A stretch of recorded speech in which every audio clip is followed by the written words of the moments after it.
Hello, Glamour Girls. Welcome back to the channel. If you're new here, hit that like and subscribe button because today's tea is scalding. We've been following the Blake Lively drama.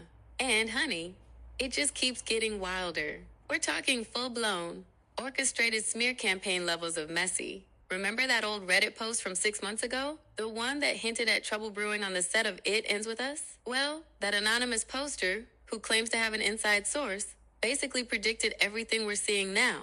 They alleged a clash between Blake Lively and Justin Baldoni, with Blake supposedly threatening to unleash a New York Times exposé accusing Baldoni of sexual harassment if she didn't get a cut of the movie. Let's just let that sink in for a minute. Baldoni, of course, has vehemently denied these accusations, claiming he's being blackmailed and smeared in an attempt to steal his movie rights. And here's where things get extra juicy. We're hearing whispers, Glamour Girls, that Taylor Swift, our supposed girl next door, played a major role in this whole shebang. And get this, Taylor was spotted with the very same author who wrote the article that took down Weinstein way back in October. And wouldn't you know it, those pictures and videos of them together have mysteriously vanished from the internet. We wonder why. Trying to cover their tracks, perhaps? Apparently, Taylor pulled some serious strings, calling in a favor with this writer at the New York Times. Coincidence? I think not. Now, if Blake's claims of sexual harassment were true, wouldn't she want justice? Or, as some are suggesting, was this all just a strategic maneuver to secure those movie rights? Because,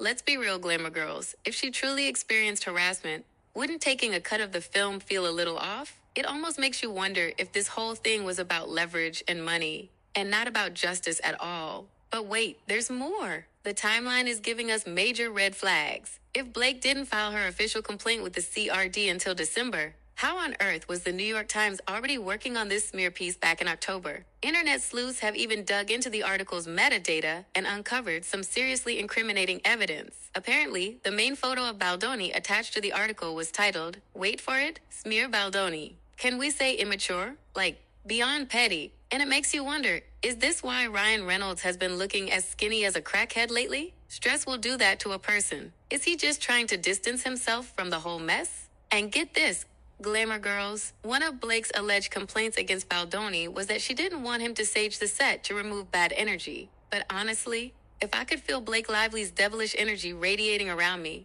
I'd be reaching for the sage myself. Perhaps that was Baldoni's reasoning. Apparently, Colleen Hoover, bless her heart, even jumped on the bandwagon, cozying up to Blake and starting her own production company, thinking she was going to snag those movie rights once the smear campaign against Baldoni was in full swing.